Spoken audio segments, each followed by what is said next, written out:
Hello friends, my self Rohit Chaudhary JNC इनर्सिंग YouTube channel में एक बार फिर से आपका हार्दिक स्वागत है। वीडियो की अगली कड़ी में हम आज एक नया टॉपिक लेके आए जिसका नाम है हेड इंजरीज। हेड इंजरीज से पहले हमने आईसीपी इंट्राक्रेनियल प्रेशर के बारे में वीडियो किया था। उम्मीद करता हूं आप लोगों को टॉपिक समझ में आया। देन आज हेड इंजरीज के बारे में बात करने वाले बिना टाइम वेस्ट के टॉपिक पे चलते हैं। हेड इंजरी के बारे में अगर बात करें तो हम कह सकते हैं it is a injuries of skull that damage outer structure of brain ऐसी इंजरी जो किसको डैमेज कर दे हम कह सकते हैं आउटर स्ट्रक्चर किसका ब्रेन का आउटर स्ट्रक्चर कौन सा हम कह सकते हैं बोनी स्ट्रक्चर, या हम कह सकते हैं मेनिंजस जो होती है ब्रेन को आउटर स्ट्रक्चर होती है ब्रेन को कवर करने का काम करती है अगर मेनिंजस में, या हम कह सकते हैं कि अगर बोनी स्ट्रक्चर में कोई भी फ्रैक्चर रहता है, या हम कह सकते हैं उस फ्रैक्चर के साथ और कौन इन्वॉल्व हो जाए, ब्रेन इन्वॉल्व हो जाए। तो ऐसी इंजरी जो हेड को होती है उसको हम क्या कहेंगे, हेड इंजरीज। क्या कहेंगे, हेड इंजरीज। ओके, अगर हम बात करें कि हेड इंजरीज जो है, ये हेड इंजरीज जो है इंजरीज लीड टू क्या क्या कर सकती है इंजरीज। अगर हेड में इंजरीज हो जाए हमें क्या क्या देखने को मिलेगा, अगर हम उसकी बात करें हम कह सकते हैं अगर हेड में इंजरीज हुई तो क्या होगा, ब्लड एक्यूमुलेशन होगा, जिसको हम क्या कहेंगे, हेमाटोमा। क्या कहेंगे, हेमाटोमा फॉर्मेशन। किसका फॉर्मेशन होगा, हेमाटोमा का। और हेमाटोमा और हेमरेज दोनों में थोड़ा फर्क है। हेमरेज का मतलब क्या होता है, ब्लीडिंग होना, और हेमाटोमा का मतलब क्या होता है, एक्यूमुलेशन ऑफ ब्लड का क्या हो जाना, इकट्ठा हो जाना, एक्यूमुलेशंस ऑफ ब्लड। किसी पर्टिकुलर जगह पे क्या हो जाना, ब्लड का एक्यूमुलेशन हो जाना, ब्लड का इकट्ठा हो जाना, क्या कहलाता है, हेमाटोमा कहलाता है। तो अगर इंजरीज होगी तो सिंपल सी बात है क्या होगा, ब्लड इकट्ठा होगा, जिसको हम क्या कहेंगे, हेमाटोमा फॉर्मेशन। ओके, इसके अलावा हमें क्या देखने मिल सकता है, हम कह सकते हैं इंक्रीज आईसीपी। क्या बढ़ सकता है, आईसीपी बढ़ सकता है। आईसीपी कब बढ़ेगा, जब क्या इन्वॉल्व होगा, ब्रेन इन्वॉल्व होगा। जब इंजरीज कहां पहुंचेगी, ब्रेन तक पहुंचेगी, तब इंट्राक्रेनियल प्रेशर जो है उसमें अल्ट्रेशंस देखने को मिल सकता है। ओके, आईसीपी की अगर और बात करें हम तो हम कह सकते हैं यहां क्या देखने मिल सकता है हमें, मेनिंजाइटिस। क्या देखने मिल सकता है, मेनिंजाइटिस। इसके अलावा देखने मिल सकता है एंसेफेलाइटिस, मेनिंजाइटिस, ओके, एंसेफेलाइटिस और मेनिंजाइटिस। मेनिंजाइटिस की बात करें हम क्या कह सकते हैं, मेनिंजाइटिस मतलब क्या होगा, इन्फ्लेमेशन। क्या होगा, इन्फ्लेमेशंस इन मेनिंजस। और मेनिंजस क्या होती है, ब्रेन की और स्पाइनल कॉर्ड की आउटर जो कवरिंग है जिसको हम क्या कहते हैं, मेनिंजस कहते हैं। अगर उसमें इन्फ्लेमेशन हो जाए क्या बोलेंगे, मेनिंजस। और अगर इन्फ्लेमेशन किस में हो जाए, ब्रेन में हो जाए, किस में हो जाए, ब्रेन में, उसको हम क्या कहेंगे, एंसेफेलाइटिस। क्या कहेंगे, एंसेफेलाइटिस। ओके, ये दोनों कब होगी, जब हेड की इंजरी कैसी होगी, हम कह सकते हैं ओपन हेड इंजरी। कैसी होगी, ओपन हेड इंजरी।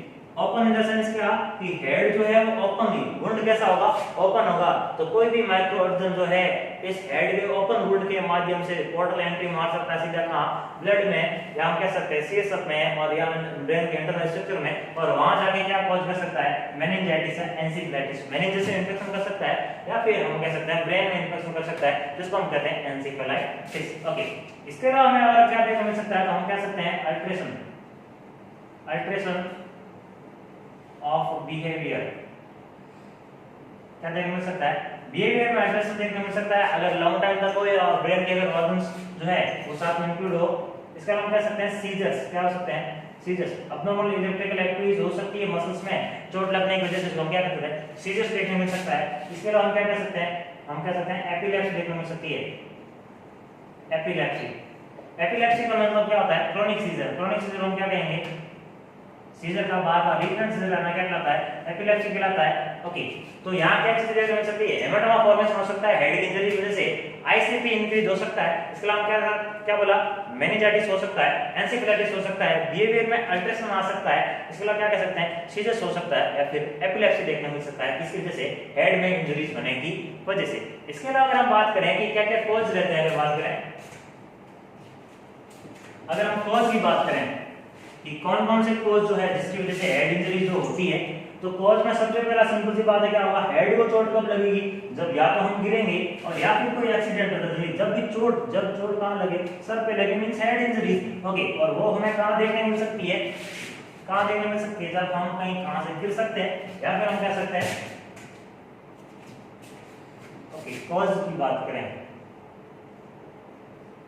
किसके कारण हो सकती है, अगर बात करें तो हम कह सकते हैं सबसे पहला बात करें RTA. RTA in the sense क्या, road traffic injuries.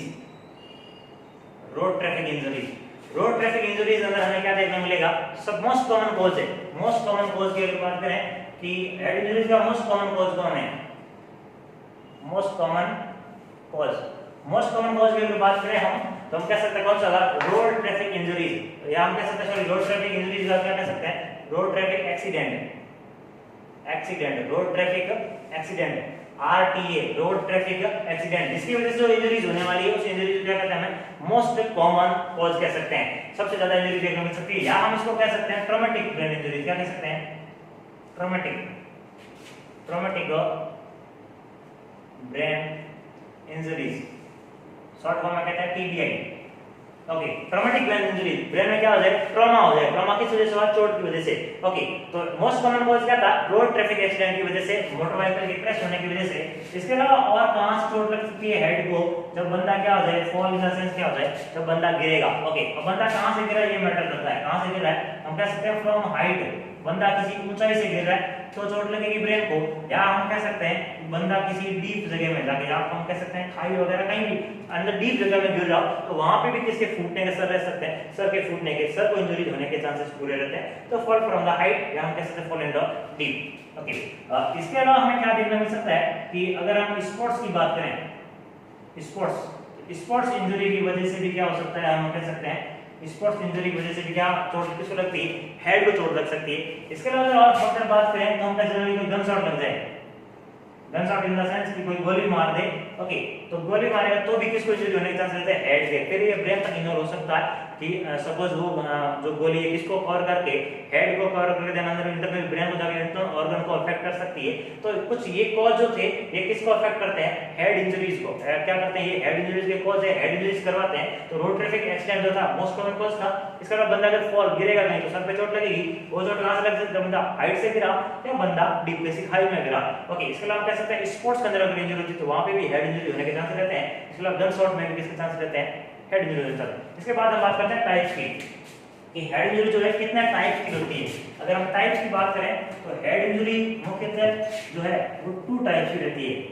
Head injuries mostly जो है 2 टाइप्स की होती है। बात करते हैं कौन कौन से टाइप्स है।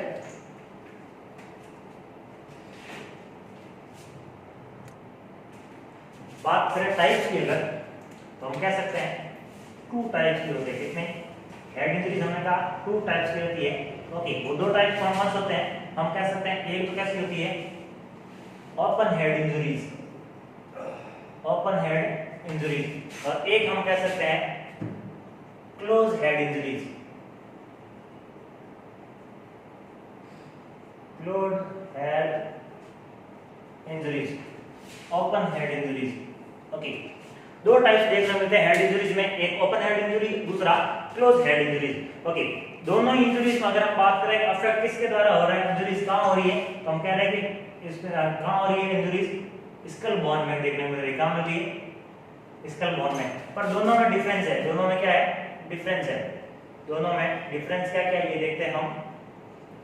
ओके, अफेक्ट कौन हो रही है, दोनों स्कल बोन में अफेक्ट हो रही है। ओके, अगर हेड इंजरीज की बात करें, अगर open head injuries, open head injury in the sense क्या है कि हेड की जो आउटर स्ट्रक्चर जो है इसकी हम बात करें, हम कह सकते हैं कि ब्रेन की जो बोन स्ट्रक्चर जो है आउटर उसमें कहीं ना कहीं अल्ट्रेशन आया, और अल्ट्रेशन क्या है स्कल बोन में, यहां हम कह सकते हैं सबसे पहले हम क्या कह सकते हैं liner. Liner in the sense क्या कि फ्रैक्चर हुआ है, पर कैसा फ्रैक्चर हुआ है, लाइनर फ्रैक्चर हुआ है। और लाइनर फ्रैक्चर में क्या होगा कि लाइन टाइप का फ्रैक्चर होगा, लाइन एट द साइड। जिस साइड पे फ्रैक्चर हुआ है वहां पे हेड के अंदर क्या देखने मिलेगा, लाइन देखने को मिलेगी, वो कैसा कहलाएगा, लाइनर फ्रैक्चर। लाइनर फ्रैक्चर के हमें और क्या देखने मिल सकता है, हम कह सकते हैं डिप्रेस इन द सेंस क्या कि जो हड्डी जो थी वो कैसी होगी, अंदर धंस गई, इन द सेंस क्या उसमें डिप्रेशंस आ गया, तो हम कह सकते हैं depressions into deep eight side. जिस जगह पे लगी, जिस जगह पे चोट लगी वहां क्या हो गया, स्कल्स बोन जो थी वो डिप्रेशन हो गया, डीप की साइड अंदर धंस गई, वो चीज क्या फैक्टर कहलाएगा, डिप्रेशन। डिप्रेशन के बाद अगर हम बात करें तो हम कह सकते हैं कम्युनिकेट। अगर बात करें कम्युनिकेट फ्रैक्चर की, कम्युनिकेट फ्रैक्चर क्या होगा कि ये जो स्कल्स बोन होगी ये टूटेगी, ये क्या होगी, टूटेगी, पर कितने में ब्रेक होगी, हम कह सकते हैं स्कल बोन ब्रेक, क्या होगी, बोन टूटेगी, break into 2 and more than 2 piece. टूटेगी पर कितने पीस में टूटेगी, 2 या 2 से अधिक पीस में अगर स्कल बोन टूट रही है, इट मींस वो कैसा फ्रैक्चर है, कम्युनिकेट फ्रैक्चर। कैसा फ्रैक्चर है, कम्युनिकेट। और इसके बाद हम बात करते हैं कंपाउंड फ्रैक्चर की। कंपाउंड फ्रैक्चर की अगर कंपाउंड फ्रैक्चर की बात करें तो कंपाउंड फ्रैक्चर में क्या होगा, बोन तो टूटेगी, तो क्या होगा, ब्रेक ऑफ बोन, बोन तो टूटेगी पर हम क्या कह सकते हैं, comes through the skin. Bone टूट रही है पर कहां बाहर आ रही है, ये हड्डी अगर टूटी पर टूट के अगर स्कल की स्किन जो होती है अगर उसको चीर के अगर बाहर आ रही है, इट मींस वो फ्रैक्चर कैसा है, कंपाउंड फ्रैक्चर है। और कंपाउंड वर्ड का दूसरा नाम ही क्या है, ओपन। कंपाउंड वर्ड का दूसरा नाम क्या है, ओपन। कंपाउंड या ओपन फ्रैक्चर कह सकते हैं स्कल में। ये ओपन एंड इंजरी में हम चार चीजें देखते हैं। सबसे पहला लाइनर इन द सेंस क्या कि स्कल पे क्या हुई है, चोट लगी, लाइनिंग आई तो लाइनर। देन डिप्रेस की बात करें अंदर धंस चुका है। कम्युनिकेट की बात करें स्कल की हड्डियां जो है 2 या 2 से अधिक टुकड़ों में टूट चुकी है। और अगर बात करें कंपाउंड फ्रैक्चर की तो बोन ब्रेक तो हुई है, ब्रेक होके क्या हुई है, अगर स्किन के बाहर आ रही है मतलब वो कैसा फ्रैक्चर है, कंपाउंड फ्रैक्चर है, ओपन फ्रैक्चर है। ये चीजें इसमें देखते हैं ओपन हेड इंजरीज में। और अगर बात करें क्लोज हेड इंजरीज में तो क्लोज हेड इंजरी में क्या देखने मिलेगा, कन्फ्यूजन। यहां दो मेजर डिफरेंस है, कन्फ्यूजन एंड कंफ्यूजन। एक कंफ्यूजन दूसरा होता है कंफ्यूजन। ओके, कंफ्यूजन और कंफ्यूजन में फर्क क्या है अगर उसकी बात करें तो कंफ्यूजन में हमें क्या देखने मिलता है, jarring of the brain. Jarring of the brain, jarring in the sense क्या कि एक बार जब कोई तेज प्रहार होता है, एक बार कोई तेज चोट लगती है जब हमारे सर पे, तो एक बार ब्रेन हमारा सर हमारा एक बार हिल जाता है, एक बार चक्कर जैसी पोजीशन होती है, एक बार बहुत खतरनाक लगी ऐसे। ओके, तो उसको हम क्या कहेंगे, कंफ्यूजन कहेंगे। जरिंग ऑफ द ब्रेन, ब्रेन हिल जाता है एक बार, हालांकि इंटरनली चोट ज्यादा डीप नहीं गई है पर चोट लगने की वजह से ब्रेन क्या हो गया, एक बार के लिए हिल गया, उसको हमने क्या बोला, कंफ्यूजन। ये कैसी रहती है, ये हम कह सकते हैं लेस सीवियर रहती है, लेस सीवियर। ओके, देन बात करते हैं कंफ्यूजन की। तो कंफ्यूजन में क्या देखने मिलता है, हम कह सकते हैं bridge of the brain, bridge of the brain. Okay, यहां क्या देखने मिलेगा, ब्रिज ऑफ द ब्रेन। और अगर बात करें ब्रिज क्या होता है, अगर हम बात करें कि ब्रिज क्या होता है तो हम कह सकते हैं blue brown mark at site. जहां पे चोट लगी वहां पे कैसा मार्क दिखाई देता है, ब्लू ब्राउन। या हम मॉडर्न में हम अपनी लैंग्वेज में समझें तो नॉर्मली हम कहते हैं चोट लगी और गुमटा हो गया, इन द सेंस क्या कि वहां से सूज गया, स्वेलिंग टाइप का आ गया, सूज गया, उसको हम क्या कहेंगे, कंफ्यूजन कहेंगे। Bridge of the brain, blue brown, वहां पे ब्लू ब्लू हो जाता है ब्लड की वजह से या स्वेलिंग की वजह से, स्किन में फ्लूइड इकट्ठा होने की वजह से अब ब्लू ब्लू हो गया, कैसा, ब्लू एंड ब्राउन मार्क आ गया, जिसको हमने क्या नाम दिया, तो कंफ्यूजन। कंफ्यूजन। और अगर बात करें कंफ्यूजन की तो कंफ्यूजन और कंफ्यूजन में ज्यादा सीवियर कौन सा होगा, हम कह सकते हैं वेरी सीवियर जो कौन सा है, थोड़ा सा ज्यादा सीवियर किसकी तुलना में, कंफ्यूजन की तुलना में। कंफ्यूजन थोड़ा ज्यादा सीरियस होता है क्योंकि वहां पे कैसा मार्क हो गया, ब्लू ब्राउन मार्कर हो गया। लेकिन कंफ्यूजन में क्या हुआ, just jarring of the brain, just brain only क्या हुआ, एक बार हिला, एक बार तेज प्रहार की वजह से हमारा ब्रेन जो एक बार हिल जाना, वो चीज क्या कहलाया, कंफ्यूजन कहलाया, एक बार चक्कर टाइप की पोजीशन हो जाना। ओके, तो ये तो था open head injuries and close head injuries. Then हम बात करते हैं फर्दर चीज की। तो इसके आगे अगर बात करें तो अब हम देखेंगे कि क्लिनिकल मैनिफेस्टेशंस कौन-कौन से, हम अगर बात करें साइन और सिम्टम्स की, अगर बात करें कि जो हमें हेड इंजरीज की वजह से देखने मिलेगा, इन चोट की वजह से या इन इंजरीज की वजह से हमारे हेड में या हमारे ब्रेन में क्या इफेक्ट होंगे, वहां क्या अल्टरेशंस देखने मिलेगा, उनकी बात करते हैं। तो सबसे पहले जहां पे फ्रैक्चर हुआ है, सिंपल सी बात है, जहां पे फ्रैक्चर हुआ वहां पे क्या देखने मिलेगा, पर्सिस्टेंट एंड लोकलाइज्ड पेन देखने मिलेगा। तो जहां फ्रैक्चर होगा वहां पे जहां चोट लगेगी, जिस भी लोकल जगह पे चोट लगी है वहां पे क्या होगा, सबसे पहले वहां दर्द होगा, सबसे पहले क्या होगा, वहां पे पेन होगा। तो हमारे बात करें क्लिनिकल मैनिफेस्टेशंस की, तो हमें क्या देखने मिलेगा, persistent and localized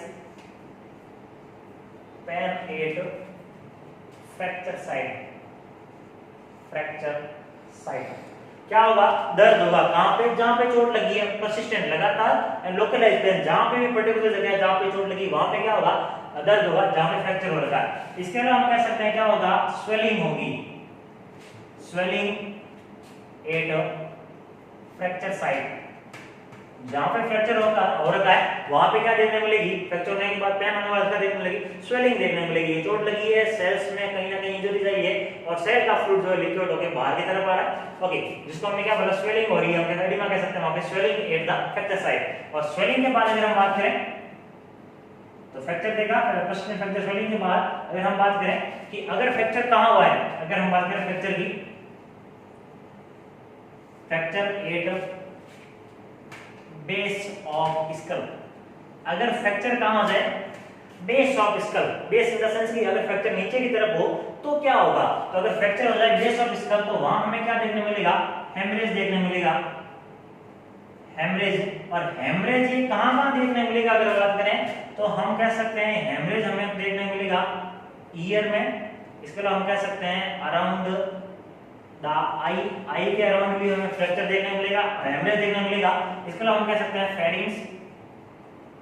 pharynx, year, around the eyes, okay, या हम कह सकते हैं नोज, ओके। यहाँ पे हमें क्या देखने मिलेगा, फ्रैक्चर कहाँ हुआ है, base of the skull, head के नीचे की तरफ। अगर हम बात करें ये हमारा स्कल है और स्कल के अगर बेस में फ्रैक्चर हुआ है, स्कल के अगर बेस में कहीं फ्रैक्चर हुआ है तो वहां कौन कौन इफेक्ट होंगे, किस किस में हेमरेज होगा, हम कह सकते हैं ईयर में हेमरेज होने के चांसेस है।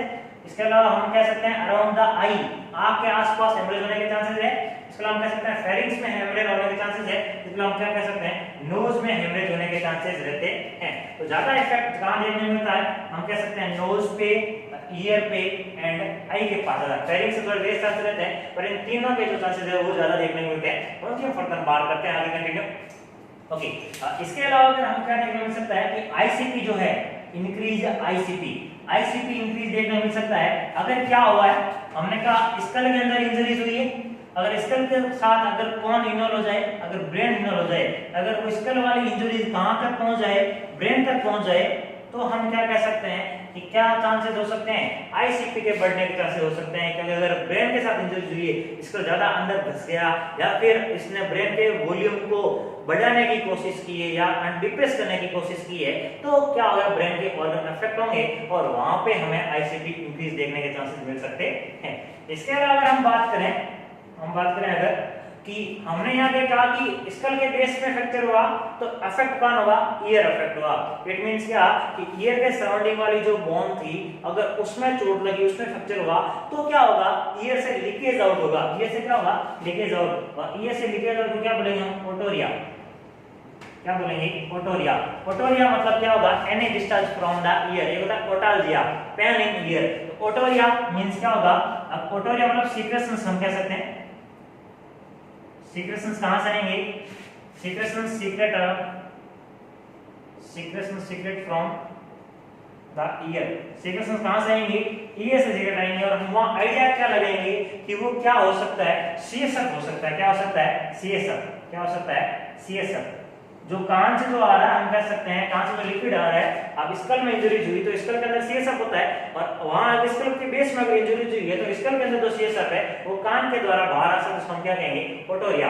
तो हम क्या कह सकते हैं, सीएसएफ अगर है, पर्टिकुलर कोई स्पेशल नाम नहीं है, क्या बोलेंगे उसको, सीएसएफ ओटोरिया। मतलब क्या, सीएसएफ ड्रेन आउट, हम कह सकते हैं सीएसएफ। हालांकि कंफर्म नहीं है पर ऐसा हो सकता है, CSF drain out from year. Year से क्या आना, ईयर कैनाल से सीसम का ड्रेन आउट होना।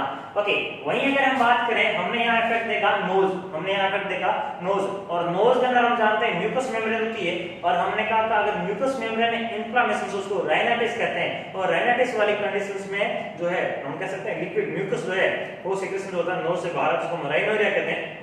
तो यहाँ पे भी अगर नोज के अंदर अगर इंजरी, नोज के ऊपर नोज भी है, यहाँ स्कल का बेस है, तो यहाँ अगर इंजरी हुई तो नोज से क्या होगा, लिक्विड बाहर होगा, बाहर आएगा, उसको हम क्या कहेंगे, राइनोरिया, राइनोरिया। ओके, और राइनोरिया इन द सेंस क्या कि हम कह सकते हैं सेल लाइन या सिक्रेशन का फ्लूइड जो है क्या होगा, fluid drain out from nose, nose से बाहर आना क्या मिलेगा, rhinorrhoea. Rhinorrhoea in the sense क्या है, हमने कहा नॉर्मली राइनोरिया कब होता है, जब नोज के अंदर जो म्यूकस मेम्ब्रेन होती है उसमें इन्फ्लेमेशन हो जाता है, उसको हम क्या कहते हैं, राइनोरिया। पर यहाँ राइनोरिया के साथ हमें क्या देखने मिल सकता है, हम एक आइडिया लगाते हैं यहाँ क्या हो सकता है, साथ में सीसम हो सकता है, क्योंकि कहाँ इंजरी हुई है, बेस ऑफ स्कल में इंजरी हुई है, इसलिए सीसम साथ में आ सकता है। हालांकि इसके लिए डायग्नोस्टिक टेस्ट होते हैं, बाद में हम डिस्कस करेंगे आगे। ओके, तो सीसम का बाहर राइनोरिया के साथ हम कह सकते हैं नेजल सिक्रेशन के साथ सीसम का क्या मिलेगा, सीसम राइनोरिया मिलेगा। इट मींस क्या, सीसम drain out from the nose. Okay, तो ये साइन देखिए दो। इसके अलावा फर्दर साइन की अगर हम बात करें, फर्दर बात करें हम, इसके अलावा राइनोरिया देखा, ओटोरिया देखा, राइनाइटिस हम कह सकते हैं, जिसके अंदर राइनाइटिस के बाद हम कह सकते हैं शीर्ष का लीकेज और होना। इसके अलावा हमने क्या देखा, फ्रैक्चर साइड में जो है पेन होना, लोकलाइज पेन होना, स्वेलिंग होना। इसके अलावा हमने क्या देखा, बेस ऑफ स्कल में जो है इंजरीज होती है, तो कहां कहां अफेक्ट होता है, हम कह सकते हैं आई अफेक्ट करती, ईयर अफेक्ट होता है, नोज अफेक्ट होता है, फेरिंग्स अफेक्ट होता है। मैंने कहा ज्यादा अफेक्ट कौन कौन से होते हैं, ज्यादा हमने जो नाम लिया उसके बारे में हमने बताया ईयर, देन हमने कहा था आई, नोज। नोज और ईयर के बारे में तो हम पढ़ चुके हैं कि नोज से जो होगा वो राइनोरिया, ईयर से जो होगा उसको ओटोरिया। अब बात करते हैं आई की। आई के अंदर क्या देखने मिल सकता है, हम कह सकते हैं रेकॉन आई। ओके, ये इंपॉर्टेंट एमसीक्यूज है। रेकॉन आईज क्या रहती है अगर बात करें, तो रेकॉन आई का दूसरा नाम होता है peri orbital ecchymosis, peri orbital ecchymosis. Okay, इन दोनों के बारे में बात करते हैं कि क्या होता है। तो रेकॉन आईज का इन द सेंस क्या होता है, हम कह सकते हैं रेकॉन आई का मींस होता है डार्क सर्किल। क्या होता है, dark circle around the eye, around the eye, dark circle around the eye known as raccoon eyes. Dark circle क्यों हुआ है, क्योंकि वहां क्या हुई है, प्रेजेंट क्या है, इंटरनल ब्लीडिंग। क्या प्रेजेंट है, इंटरनल ब्लीडिंग, ब्लीडिंग हुई है internal, internal in the sense क्या, स्किन के अंडर ब्लीडिंग हुई है, जिसकी वजह से डार्क सर्किल बन गया। किसके साइड में, आई के साइड में, उसको हमने क्या बोला, रेकॉन आई। इसका दूसरा नाम क्या बोला हमने, periorbital. Periorbital, orbital हमारी आई जो प्रेजेंट जो होती है, आई की बात करें तो आई प्रेजेंट होती है ऑर्बिटल कैविटी में, आई प्रेजेंट होती है ऑर्बिटल कैविटी में, और ऑर्बिटल कैविटी के साइड वाला पेरिफेरी जो एरिया रहता है, अगर आई की बात करें तो आई किस में प्रेजेंट है, ऑर्बिटल कैविटी में। तो ऑर्बिटल कैविटी की जो साइड वाला जो एरिया है इसको हम क्या बोलेंगे, पेरी ऑर्बिटल। क्या बोलेंगे, ये पेरी ऑर्बिटल है। और पेरी ऑर्बिटल एरिया में क्या हुआ है, अकाइमोसिस हुआ है। क्या हुआ है, अकाइमोसिस। तो अकाइमोसिस का हम मतलब हम क्या कह सकते हैं, हम कह सकते हैं ब्लूइश डिस्कलरेशंस, ब्लूइश डिस्कलरेशंस, डिस्कलरेशंस। ठीक है, ये डिस्कलरेशंस किसकी वजह से हुआ है, या हम कह सकते हैं किसकी वजह से हुआ है, बिकॉज ब्लडिंग। क्या हुई है, blooding under the skin, blooding under the skin. Blooding कहां हुई है, स्किन में ब्लडिंग होने की वजह से ब्लूइश डिस्कलरेशन टाइप का हो जाना, डार्क डिस्कलरेशन टाइप का हो जाना, किसके सराउंडिंग, आई के सराउंडिंग। इसको हमने क्या बोला, अकाइमोसिस बोला। क्या बोला, अकाइमोसिस। तो हम इसको क्या कह सकते हैं, रेकॉन आई या पेरी ऑर्बिटल आई। आई के सराउंडिंग में क्या हो जाना, आई के सराउंडिंग में क्या देखने को मिलता हमें, आई के सराउंडिंग ब्लू ब्लू टाइप का, या हम कह सकते हैं एक डार्क टाइप का सर्किल देखने को मिलता। ओके, ये सर्किल किसकी देखने को मिलता है, क्योंकि यहाँ क्या हुई है, इसकी लिए नीचे ब्लीडिंग हुई, हमने क्या बोला, इंटरनल ब्लीडिंग बोली, इसके कारण क्या हो गया, डार्क सर्किल बन गया, किसके सराउंडिंग, आई के सराउंडिंग। तो इसको हम क्या बोलेंगे, रेकॉन आई। ये ब्लीडिंग किस लिए हो रही है, तो हम कह सकते हैं ब्लीडिंग इसलिए हुई क्योंकि स्कल के बेस में फ्रैक्चर हुआ, तो अफेक्ट कौन हुई, आई के सराउंडिंग वाली जो ब्लड वेसल्स है वो अफेक्ट हुई, उसमें रप्चर होने की वजह से क्या हुआ, आई के सराउंडिंग जो है डार्क सर्किल बन गया, क्यों, स्किन के अंडर जो है हम कह सकते हैं क्या हुई, ब्लीडिंग हुई इसीलिए। ओके, देन एक साइन और फर्दर देखने मिलता है हमें, उसको हम कहते हैं बैटल साइन। क्या कहते हैं इसको? Battle sign. ओके, ये भी इंपॉर्टेंट एमसीक्यूज बनता है कि बैटल साइंस क्या होता है। तो बैटल साइन की अगर बात करें, तो अगर हम ईयर की बात करें, अगर ईयर की बात करें तो ईयर के जो हम बात करें पीछे वाला जो एरिया जो रहता है जनरली ईयर के पीछे जो एरिया होता है उसको हम मास्टर्ड बोन कहते हैं। और मास्टर्ड प्रोसेस पे अगर हम बात करें कि अकाइमोसिस ऑन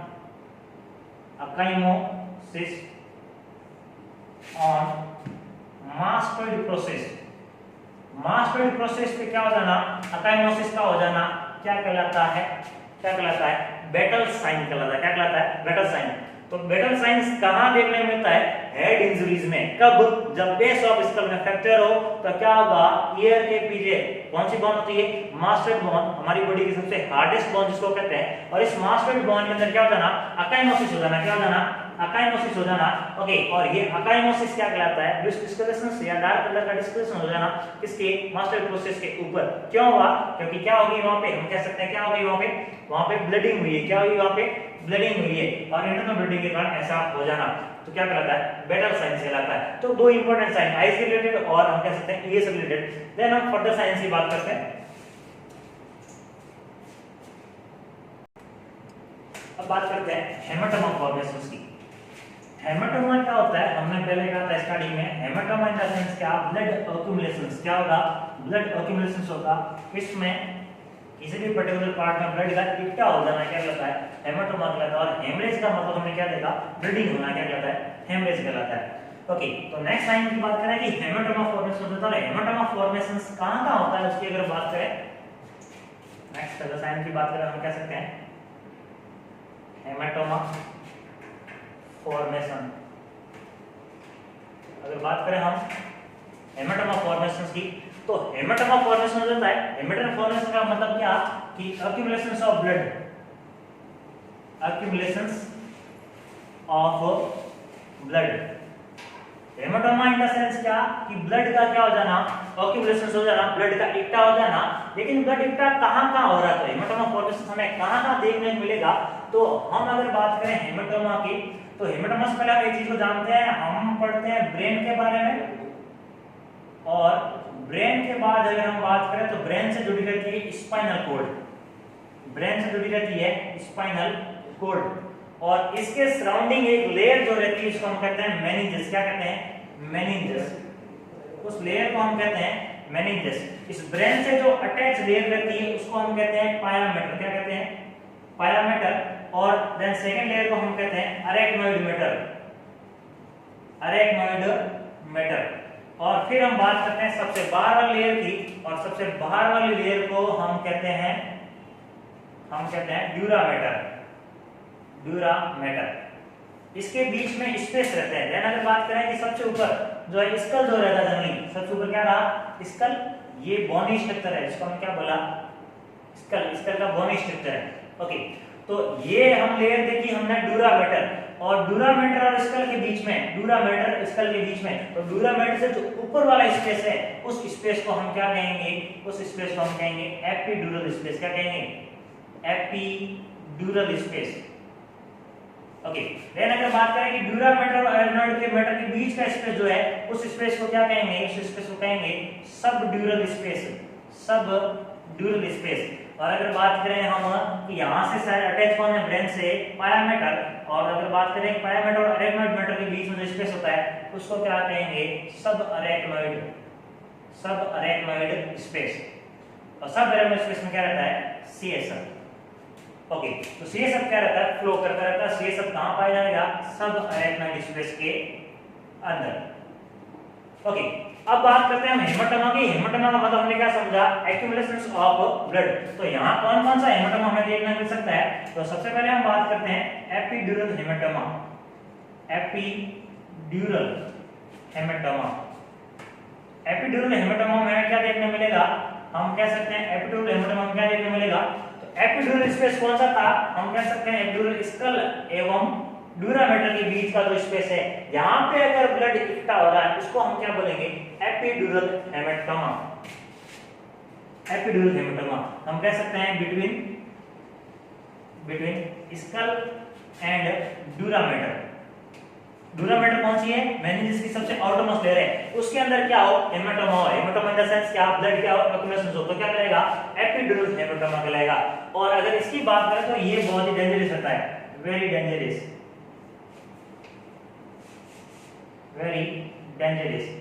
ओके, डेंजरस क्यों होता है, अगर हम बात करें डेंजरस के बारे में बात करें तो क्यों, क्योंकि यहाँ पे क्या प्रेजेंट रहती है, हम कह सकते हैं मेनिंजल, मेनिंजल आर्टरी कौन प्रेजेंट रहती है, मेनिंजल आर्टरी प्रेजेंट रहती है। और मेनिंजल आर्टरी प्रेजेंट कहाँ रहती है, स्कल और डूरा मैटर के बीच से होके जाती है मेनिंजल आर्टरी। और जब मेनिंजल आर्टरी में क्या हो जाएगा, रैप्चर हो जाएगा, क्या हो जाएगा, रैप्चर, तो क्या होगा, वहां पे ब्लड इकट्ठा होगा, और जब वहां पे जो ब्लड इकट्ठा होगा उसको हम क्या बोलेंगे, ऑक्यूमुलेशन होने को हम बोलेंगे हेमाटोमा, और हेमाटोमा का नाम क्या हुआ, एपिड्यूरल हेमाटोमा। बहुत ज्यादा डेंजरस है, डेंजरस क्यों है अगर हम बात करें, क्योंकि यहाँ अफेक्ट कौन हो रही है, मेनिंजल आर्टरी अफेक्ट हो रही है, और मेनिंजल आर्टरी कहाँ जा रही है, ब्रेन में, स्कल और डूरा मैटर के बीच होकर जा रही है, और अगर उसमें रैप्चर होगा तो ब्लीडिंग होगी, जब ब्लीडिंग होगी तो वहां पे क्या होगा, हेमाटोमा फॉर्मेशन होगा। ओके, अब अगर बात करें कि आर्टरी के अंदर जो प्रेशर होता है, आर्टरी के अंदर जो प्रेशर है वो क्या होगा, ज्यादा होगा। ओके, तो अगर रैप्चर होगी तो सिंपल सी बात है, क्या होगा, प्रेशर कम होगा, और जब प्रेशर कम होगा तो ब्रेन के अंदर जो ऑर्गन है उनका अंदर जो नॉर्मल प्रेशर है वो मेंटेन नहीं रह पाएगा, और जब वो प्रेशर कम होगा तो क्या होगा कि ब्रेन जिस लोकेशन पे, ब्रेन के जो ऑर्गन जिस लोकेशन पे प्रेजेंट थे, प्रेशर कम होने की वजह से उस लोकेशन पे नहीं रहेंगे, तो वहां क्या देखने मिलेगा हमें, वहां हमें देखने मिल सकता है हर्निएशन। हर्निएशन क्या देखने मिल सकता है, हर्निएशन, हर्निएशन मतलब क्या, कि ब्रेन के ऑर्गन अपनी जगह छोड़ के दूसरी जगह जाते हैं। ओके, देन अगर बात करें हम सेकंड हेमाटोमा की, तो हम उसको कह सकते हैं सबड्यूरल हेमाटोमा, सबड्यूरल हेमाटोमा।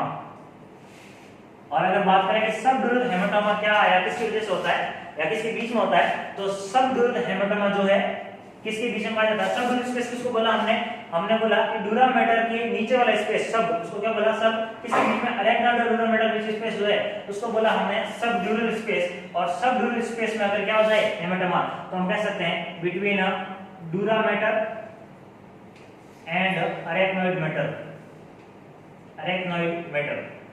तो ब्लड का एक्युमुलेशन होना या हेमाटोमा होना कहां, डूरा मैटर और अरेक्नोइड बीच में, वो क्या कहलाएगा, सबड्यूरल हेमाटोमा।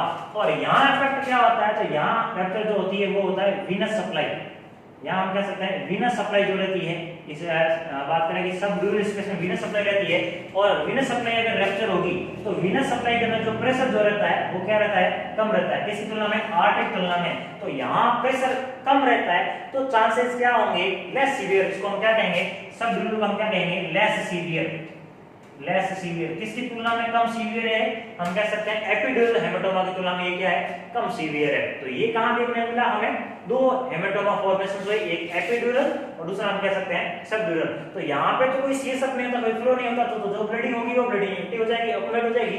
पर अब बात करें अगर हम सब अरेक्नल स्पेस की, तो वहां पे सीएसएफ का फ्लो रहता है, अगर यहाँ कोई ब्लीडिंग होगी तो वो क्या होगी, सीएसएफ का फ्लो हो जाएगी साथ में। तो उसकी बात करें अगर हम हेमरेज की, कि यहाँ अगर फ्लो बनेगा, ब्लड एक्टिवेट नहीं होगा, तो उसको हम क्या बोलेंगे, हेमरेज बोलेंगे। ओके, तो अगर बात करें हम हेमरेज फॉर्मेशंस की, अगर हम बात करें हेमरेज फॉर्मेशंस की, तो कौन कौन से स्पेस देखे ब्रेन में, जनरली मेनिंजेस में 3 स्पेस होते हैं, एपिड्यूरल, सबड्यूरल और अरेक्नोइड स्पेस, हेमरेज। ओके, तो हेमरेज फॉर्मेशन, हेमरेज का मतलब क्या होगा, ब्लीडिंग होगी, क्या होगा, ब्लीडिंग होगी। ओके, तो अब हेमरेज कहां का हो सकता है, अगर हेमरेज की बात करें तो हम कह सकते हैं हेमरेज के अंदर सब अरेक्नोइड, सब अरेक्नोइड हेमरेज, सब अरेक्नोइड हेमरेज। और सब arachnoid haemorrhage in the sense क्या होगा कि ब्लीडिंग होगी किसके बीच में, between arachnoid mater, arachnoid matter and पाया मैटर, अरेक्नोइड मैटर और पाया मैटर के बीच में जहां सी से प्रेजेंट होता है स्पेस को हमने क्या बोला, सब अरेक्नोइड स्पेस बोला। अगर वहां पे ब्लीडिंग हुई है इट मींस क्या होगा कि वो फ्लो की सी से फ्लो हो जाएगी, इसको हमने क्या बोला, सब अरेक्नोइड हेमाटोमा। और सब अरेक्नोइड हेमाटोमा में हमें क्या देखने मिल सकता है, हम कह सकते हैं ब्लड प्रेजेंट विद CH सब के साथ क्या होगा, ब्लड प्रेजेंट होगा। तो यहाँ CH सब कैसा देखने मिल सकता है, रेड CH सब देखने मिल सकता है। रेड क्यों देखने मिलेगा, क्योंकि यहाँ किसमें ब्लीडिंग हुई है, सब अरेक्नल स्पेस पर ब्लीडिंग हुई है, और सब अरेक्नल स्पेस में कौन प्रेजेंट होता है, CH सब प्रेजेंट रहता है। इसके कारण यहाँ ब्लीडिंग होगी। तो क्या मिलेगा, स्पाइनल जो फ्लूइड लेंगे हम, स्पाइनल जो फ्लूइड लेंगे उस स्पाइनल फ्लूइड का कलर कैसा देखने मिलेगा, रेड कलर देखने मिलेगा। और रेड कलर किसको इंडिकेट करेगा कि CH सब के साथ कौन प्रेजेंट है, हम कह सकते हैं ब्लड प्रेजेंट है या आरबीसी प्रेजेंट है, हम कह सकते हैं। देन हम बात करें सब हेमरेज के अलावा और हेमरेज की बात करें तो फर्दर डीप में जाएं। अगर ब्रेन के अंदर हेमरेज हो, अगर बात करें ब्रेन के अंदर हेमरेज हो तो उसको हम कहेंगे intracerebral haemorrhage. Intracerebral haemorrhage. Intracerebral haemorrhage का मतलब क्या होगा, इंट्रा मतलब अंदर, किसके अंदर, सेरिब्रम के अंदर। तो हम कह सकते हैं between, bleeding between cerebral tissue, cerebral tissue. कहाँ हो जाना, सेरिब्रल, ब्रेन के अंदर जो ऑर्गन रहते हैं उनके अंदर, वहां पे अगर क्या होगा, ब्लीडिंग होगी तो वो हेमरेज क्या कहलाएगा, इंट्रा सेरिब्रल हेमरेज। और उसका जो जनरली हम कारण क्या देख सकते हैं कि जो सिस्टमेटिक हाइपरटेंशन जो रहती है, systematic hypertension, hypertension in the sense क्या, हाई बीपी, ब्लड प्रेशर का हाई हो जाना, और सिस्टमेटिक ब्लड प्रेशर होने की वजह से ब्रेन के अंदर जो छोटी सी आर्टरी जो रहती है, स्मॉल आर्टरी, वहां पे क्या होगा, रैप्चर हो जाएगा। क्या हो जाएगा, रैप्चर। और वहां रैप्चर होने की वजह से वहां क्या होगी, ब्लीडिंग होगी। क्या होगी, और ब्लीडिंग, और वहां ब्लीडिंग होगी, उसको हम क्या कहेंगे, इंट्रा सेरिब्रल हेमरेज। क्या बोलेंगे, इंट्रा सेरिब्रल हेमरेज। सेरिब्रम के अंदर हेमरेज होने के चांसेस रहते हैं। और ये जनरली हमें कब देखने मिल सकता है, सिस्टमेटिक हाइपरटेंशन हो, जब भी कोई गन शॉट हो। हम बात करें गन शॉट की, अगर गोली लगी है तो गोली लगी तो क्या करेगी, यहाँ हमें ब्लड वुंड देखने मिल सकता है। इंट्रा सेरिब्रल हेमरेज में, गन शॉट में क्या देखने मिलेगा, बुलेट वुंड।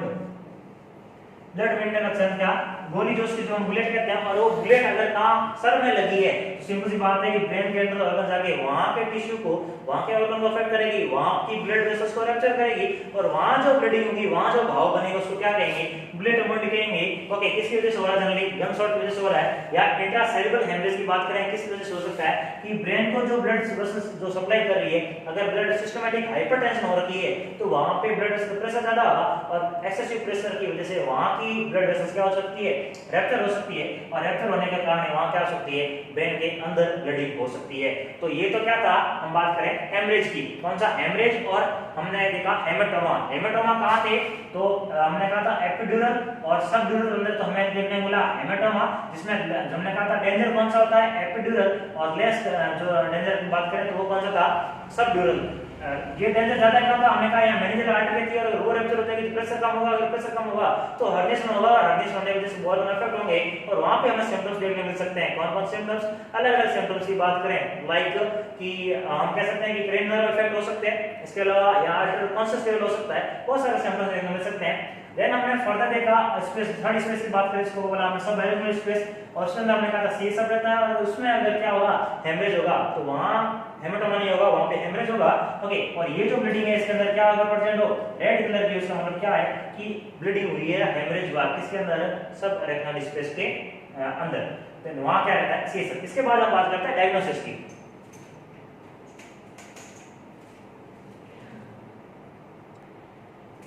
अब बात करते हैं हम डायग्नोसिस की।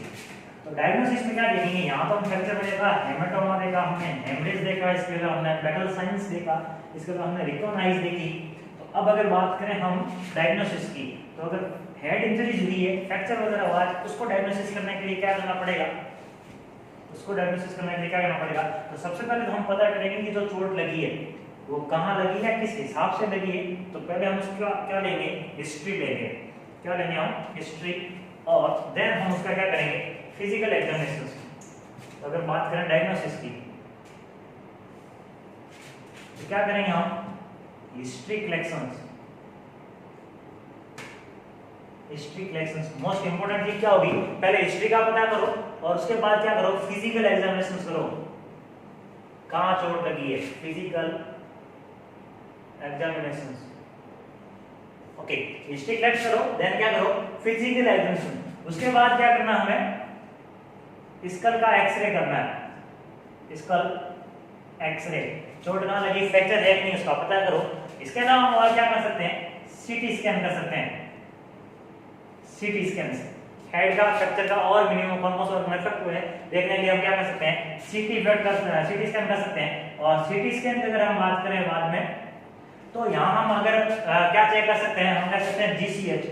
जीसीएच का मतलब क्या होगा, ग्लासकोमा स्केल। और ग्लासकोमा स्केल किसके यूज कर सकते हैं, ब्रेन का हम बात करें, बॉडी का या पर्सन का जो है कॉन्शियस लेवल चेक करने के लिए हम क्या यूज करते हैं, ग्लासकोमा स्केल यूज करते हैं। तो ये कब यूज करेंगे, अगर इंजरीज कहां तक गई है, ब्रेन इन्वॉल्व हुआ, अगर इंजरीज में क्या हुआ, अगर ब्रेन तक इंजरीज पहुंची है, इट मींस क्या ब्रेन कॉर्न अफेक्ट में, और जब ब्रेन कॉर्न अफेक्ट में तो ब्रेन के और के जो नर्वल फंक्शन होंगे वो अफेक्ट होंगे, और अगर वो अफेक्ट होंगे इसका मतलब बंदा हो सकता है अनकॉन्शियस वाली कंडीशंस में, या उसके जो रिस्पांस है उसको चेक करने के लिए बंदा कितना कॉन्शियस है उस चीज को चेक करने के लिए हम क्या करते हैं, ग्लासकोमा स्केल यूज करते हैं।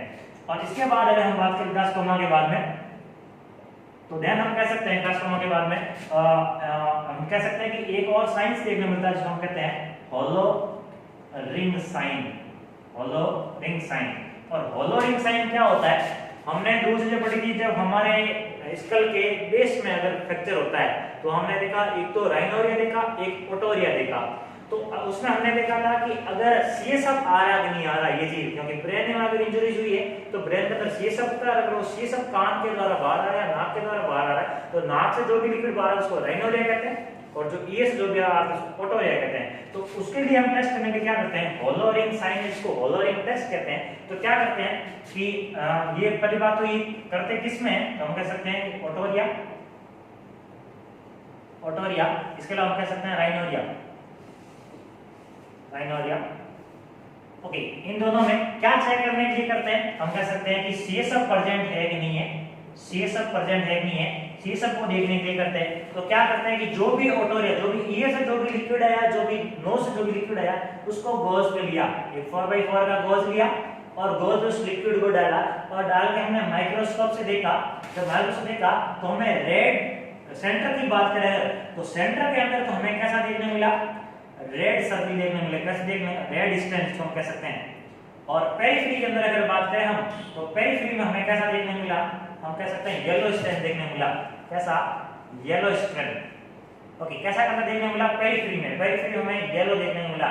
ओके, तो इट मींस सेंटर में, यहां हम कह सकते हैं कि ये जो सेंटर की बात करते हैं, साइड में एक रिंग बनती है, सेंटर के अंदर एक रिंग लाइक शेप दिखाई देता है, एक शैडो दिखाई देता है रिंग का, हम कह सकते हैं रेड टाइप का एक शैडो दिखाई देता है। ओके, और ये रिंग टाइप, इसको हमने क्या बोला है, होल टाइप का रिंग टाइप है, इसके हमने इसको बोला होलो रिंग साइन। ये किसकी वजह से हो रहा है, क्योंकि यहाँ बीच में कौन आ गया, ब्लड, और ब्लड के सराउंडिंग कौन प्रेजेंट है, सीएसएफ प्रेजेंट है। तो ये साइन हम क्या कह सकते हैं, होलो रिंग साइन। हालांकि इसको भी कंफर्मेटिव टेस्ट नहीं मानते हैं। देन इसके बाद एक सेकंड और फर्दर डायग्नोसिस में एक और टेस्ट करते हैं, और अगर उसकी बात करें हम फर्दर की, तो वहां एक होता है शुगर स्ट्रिप टेस्ट। और शुगर स्ट्रिप टेस्ट में क्या देखते हैं कि हमने जब सीएसएफ पढ़ा था, हमने कहा था सीएसएफ के अंदर कौन होता है, ग्लूकोज होता है। ओके, और शुगर स्ट्रिप टेस्ट में क्या करेंगे कि जो लिक्विड कहां से आया है, ईयर से आया है, जो लिक्विड कहां से आया है, नोज से आया है, उसमें क्या पता करते हैं कि ग्लूकोज है या नहीं है। तो उसके लिए क्या टेस्ट करते हैं, अगर बात करें तो हम कह सकते हैं शुगर स्ट्रिप टेस्ट।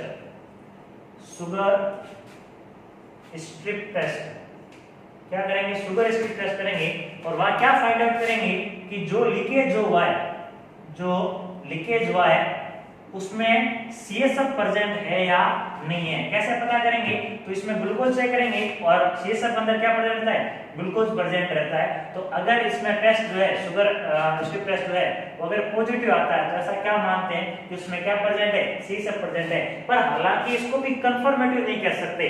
क्यों नहीं कह सकते, क्योंकि ब्लड के अंदर भी क्या पाया जाता है, ग्लूकोज पाया जाता है, इसलिए हम इसको कंफर्मेटिव टेस्ट नहीं कह सकते। देन एक और टेस्ट होता है, उसको कहते हैं बीटा ट्रांसफेरिन टेस्ट। क्या कहेंगे उसको, बीटा ट्रांसफेरिन टेस्ट। और बीटा ट्रांसफेरिन जो है, ये ट्रांसफेरिन ओनली कहां पाया जाता है, सीएसएफ में। बात करें beta transferrin test, beta transferrin test जो है इसको हम कह सकते हैं हेड सीएसएफ को कंफर्म करने का कंफर्मेटिव टेस्ट है। कंफर्मेटिव टेस्ट जो है सीएसएफ को कंफर्म करने का, किसका, सीएसएफ का लीकेज, सीएसएफ का लीकेज है कि नहीं है, इसका कंफर्म करने के लिए कौन सा कंफर्मेटिव टेस्ट है, तो बीटा ट्रांसफेरिन। क्यों, क्योंकि बीटा ट्रांसफेरिन जो है स्पेसिफिक मार्कर है। कैसा मार्कर है, स्पेसिफिक मार्कर है, स्पेसिफिक मार्कर है। ये ओनली कहां प्रेजेंट रहता है? सीएसएफ में। ओनली कहां प्रेजेंट रहता है? सीएसएफ में। हमने कहा था ग्लूकोज तो था ब्लड में भी था, सीएसएफ में था, तो बड़ा कंफ्यूजन है, कंफर्म नहीं कर सकते उसको। लेकिन ये बीटा ट्रांसफरिंग जो फैक्टर जो है ये कहां पाया जाता है? ओनली सीएसएफ पाया जाता है। ये ना ब्लड में पाया जाता है और ना नोज से जो म्यूकस सीक्रेट हुआ ना उसमें पाया जाता है और ना ही टीयर में, किसी में नहीं पाया। सब में क्या रहता है? एब्सेंट रहता है। ओनली किस में पाया जाता है? सीएसएफ पाया जाता है। इसलिए कंफर्मेटिव टेस्ट कौन सा है? बीटा ट्रांसफेरिन टेस्ट है। और यहाँ क्या पता करते हैं कि सीएसएफ लीकेज हुआ कि नहीं हुआ? तो अगर यहाँ पे ये फैक्टर अगर पाया जाता है, ये मार्कर पाया जाता है, इट मींस क्या कि जो भी लीकेज हुआ है, चाहे वो नोज से हो चाहे वो ईयर से हो, उसमें क्या प्रेजेंस है? सीएसएफ प्रेजेंट है। इट मींस कंफर्म है कि स्कल के बेस में क्या हुई है? इंजरीज हुई है। देन फर्दर बात करते हैं हम।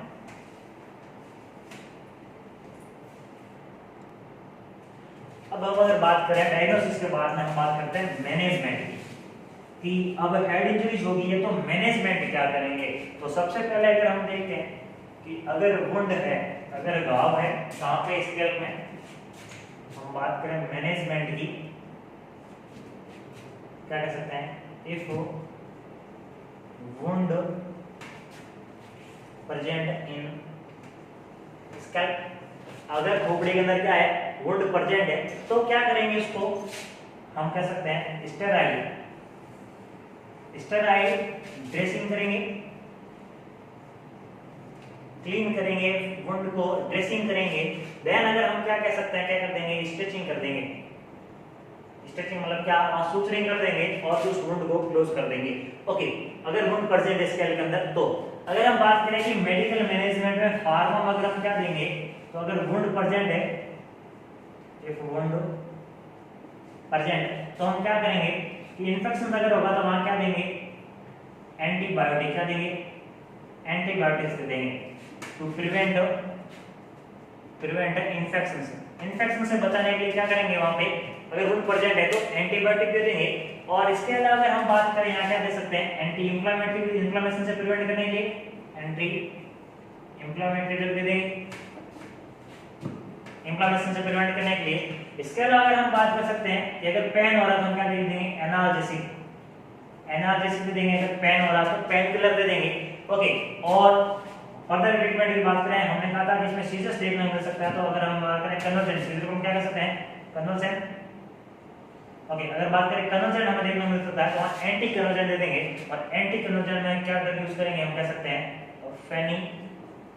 फेनिटोइन यूज करते हैं। कौन सा ड्रग यूज करते हैं? फेनिटोइन, एंटी कन्वर्जेंट के अंदर। तो क्या वुंड प्रेजेंट है एंटीबायोटिक देंगे। सबसे पहले हम क्या करेंगे? वुंड को क्लीन कर देंगे, फिर उसके बाद ड्रेसिंग कर देंगे। और अगर सूचरिंग है और वुंड अगर खुला है, ओपन वुंड है, तो क्या करेंगे? स्टिचिंग कर देंगे। देन अगर वुंड प्रेजेंट था तो इन्फ्लेमेशन से प्रिवेंट करने के लिए एंटीबायोटिक, एंटी इंफ्लेमेटरी एजेंट दे सकते हैं। अगर पेन हो रहा है तो एनालिसिस दे सकते हैं। और अगर कन्वर्जन आ रहा है उसको क्या दे सकते हैं? Anti conversion. एंटी कन्वर्जन कौन सा ड्रग यूज करेंगे? फेनिटोइन यूज करेंगे। देन हम बात करते हैं सर्जिकल मैनेजमेंट की।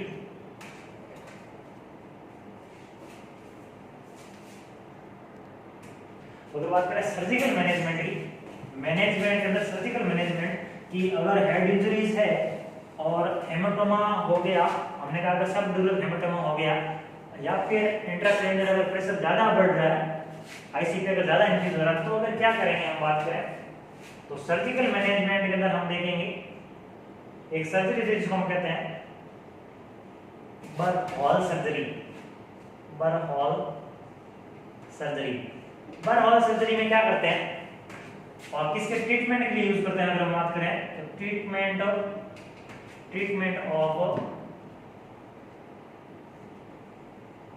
Subdural haematoma. सबड्यूरल हेमाटोमा के लिए क्या करते हैं? ट्रीटमेंट के लिए कौन सी सर्जरी यूज कर सकते हैं? बरहॉल सर्जरी यूज कर सकते हैं। हम कह सकते हैं एपिड्यूरल हेमाटोमा के लिए भी यूज कर सकते हैं। बरहॉल सर्जरी में क्या करते हैं कि क्रेनियम के अंदर क्या करते हैं? एक होल क्रिएट करते हैं, ड्रिल करके, इंसिजन लगा के ड्रिल करके क्रेनियम अंदर एक होल क्रिएट करते हैं। और होल क्रिएट करके और सक्शंस के द्वारा जो ब्लड एक्यूमुलेट हो रहा था एपिड्यूरल स्पेस में और सबड्यूरल स्पेस में, उसको क्या कर देंगे? ड्रेन आउट कर देते हैं। इसके अलावा अगर फर्दर बात करें सर्जिकल मैनेजमेंट की, तो हम करते हैं क्रेनियोटॉमी। और क्रेनियोटॉमी में क्या करते हैं कि क्रेनियम जो बोन्स होती है, उस क्रेनियम बोन कितनी जगह थी? नंबर में 8 क्रेनियम बोन रहती है। और क्रेनियम बोन को क्या करते हैं? जहां सर्जरी उस क्रेनियम बोन को क्या कर देंगे? रिमूव कर देंगे। तो हम कह सकते हैं रिमूवल या surgically removal. Surgically removal of cranial bone. Cranial bone को क्या कर देंगे, सर्जिकली रिमूव कर देंगे, और इस क्रेनियल बोन जिसको रिमूव किया उसको क्या कहते हैं, बोनी फ्लैप कहते हैं। क्या बोलते हैं, बोनी फ्लैप। क्या बोलते हैं, बोनी फ्लैप। जिस क्रेनियल बोन को सर्जिकली रिमूव किया उसको क्या कहते हैं, बोनी फ्लैप। और उसको सर्जिकली रिमूव करके कहां पुट करते हैं, तो उसको पुट करते हैं इनटू एब्डोमिनल कैविटी। कहां पुट करते हैं, एब्डोमिनल कैविटी। एब्डोमिनल कैविटी कहां पुट करते हैं, तो उसको एब्डोमिनल कैविटी में, जहां प्रेशर अगर ज्यादा बढ़ता है आईसीपी, तो ये किस लिए करते हैं, हालांकि क्रेनियोटॉमी अगर बात करें तो हम कह सकते हैं टू रिड्यूस, क्या करने के लिए, डिक्रीज करने के लिए, हम क्या कह सकते हैं, रिड्यूस करने के लिए। क्या करने के लिए, रिड्यूस करने के लिए आईसीपी, जो ब्रेन में जो प्रेशर है उसको क्या करने के लिए, रिड्यूस करने के लिए क्या यूज करते हैं, क्रेनियोटॉमी यूज करते हैं, या फिर हेमाटोमा है, हेमाटोमा को रिड्यूस करने के लिए क्या कर सकते हैं, क्रेनियोटॉमी कर सकते हैं। तो यहाँ क्रेनियोटॉमी में क्या किया, इस सर्जिकली रिमूव किया क्रेनियल बोन को, जिसको हमने क्या बोला, बोनी फ्लैप, और उसको कहां पुट कर दिया, एब्डोमिनल कैविटी में। और कुछ टाइम बाद जब प्रेशर क्या हो जाता है, वापस रिड्यूस हो जाता है, जब प्रेशर वापस जब मेंटेन हो जाता है, तब उस बोनी फ्लैप को निकाल के वापस क्या कर जाता है, क्रेनियोटॉमी जो कर रखी थी वहां क्रेनियोप्लास्टी कर देंगे, वापस रिपेयर कर देंगे, उस बोनी फ्लैप को वापस जोड़ देंगे। तो ये तो था सर्जिकल मैनेजमेंट, और ये था अपना head injuries. Thank you so much. अगर आप लोगों को वीडियो अच्छा लगा, लाइक करें, कमेंट करें, हमारे वीडियो को ज्यादा से ज्यादा शेयर करें, और बने रहें हमारे जेएनसी की नर्सिंग यूट्यूब चैनल के साथ। Thank you so much.